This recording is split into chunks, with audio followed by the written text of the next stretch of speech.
They don't show up flashing warning signs. No yelling, no pushing, no obvious drama. Instead, they flash a smile, warm, charming, even caring. Sounds harmless, right? Well, here's where it gets tricky. Oh, and hey, if you haven't hit that subscribe button yet, now's the perfect time to do it so you won't miss what's coming next. They don't attack you with insults. They don't scream or lash out. They use something far more subtle. Questions. Yes, innocent-sounding questions. Questions that feel normal but are anything but. These questions? They're traps, waiting to catch you off guard. And if you don't know what to listen for, you'll get tangled up, confused, and yes, guilty. Before you know it, you start doubting yourself, wondering if maybe you are the problem. But here's the truth, you're not. They are. Today, I'm going to reveal the 5 sneaky questions toxic people use all the time, why they're so dangerous, and exactly how you can shut them down every single time. Once you hear these, you'll never fall for their games again. Ready? Let's dive in. Imagine this. Someone throws a hurtful comment your way. Maybe it's a joke that stings more than it should, or a rude remark about how you look or what you did. So you speak up, you say, "Hey, that actually hurt my feelings." But instead of hearing, "I'm sorry," they look at you with a smirk and say, "Why are you so sensitive?"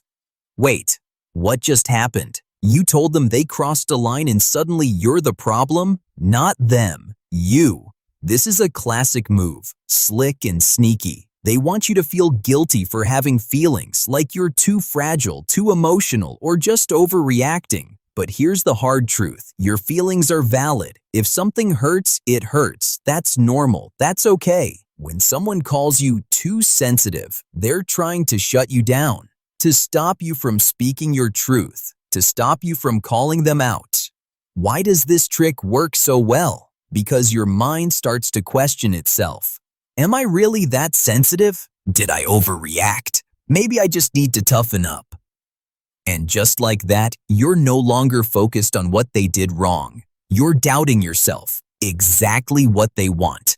Toxic people know this. Most of us hate feeling weak or overly emotional, so they push those buttons hard. They say hurtful things, and when you react like any human would, they act shocked, like you're the crazy one. So, what's the best comeback? Try this. "I'm not sensitive. You were rude." Simple, direct, no apologies. Because healthy people listen. They say sorry. They change their behavior. Toxic people, they blame you for your feelings. So next time someone calls you too sensitive, don't buy into it. Believe your feelings instead. Oh man, this one hits hard. Picture this. Someone throws a cruel comment your way again. Maybe they make fun of you right in front of your friends, or they laugh at something that really matters to you. You feel hurt, maybe a little embarrassed, so you say, "Hey, cut it out." But instead of stopping, they just grin and say, "Can't you take a joke?" Now you're stuck. If you say no, you come off as boring or too serious, like you're the one ruining the fun. But if you say yes, they keep pushing, keep hurting you, and somehow you're supposed to just smile through it. Here's the harsh truth. They hurt you, plain and simple. But instead of owning up, they slap the label joke on it. Jokes are supposed to make everyone laugh, not just the person cracking them. If you're not laughing, it's not a joke, it's cruelty. This is how toxic people get away with being mean. They hide behind humor, and then, somehow, you end up being the problem because you didn't laugh. Why is this question so dangerous? Because it flips the blame on you. The focus shifts from what they said to how you reacted. You can't take a joke. You're the one spoiling the mood. See how they twist it? So what's the perfect response?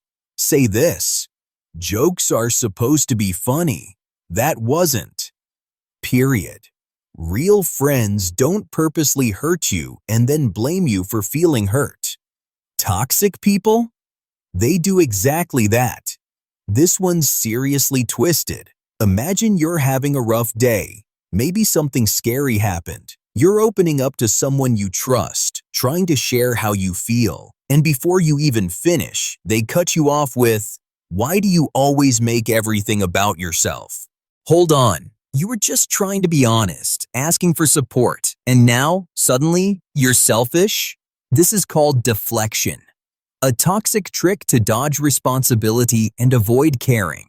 Because if they can make you feel guilty for speaking up, you'll stop talking. You'll bottle everything inside. You'll stop asking for help, and that's exactly what they want. Here's the truth. Expressing your feelings isn't selfish. Asking for support isn't selfish. That's what relationships are built for. This question, it makes you feel like your struggles don't matter, like you're a burden, like just by being you, you're too much. So how do you respond? Say this, "I'm not making it about me. I'm just telling you how I feel." No apologies. No shrinking down. Healthy people want to hear your feelings. They listen. They care. Toxic people, they punish you for needing them. This one can literally mess with your mind.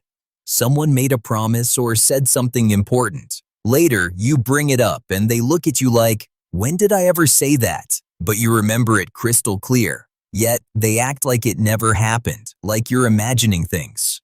This is called gaslighting. They're messing with your memory, with your sense of reality, and it's one of the most dangerous mind games out there. Why? Because once you start doubting yourself, they gain control. So, what do? Stand firm. Trust your memory. Say this, "Yes, you said that. I remember it clearly." No arguing, no proving yourself. Just hold your ground. And here comes the last one. The most painful question of all. You finally stand up for yourself, set a clear boundary, and they hit you with, "After everything I've done for you." Oof.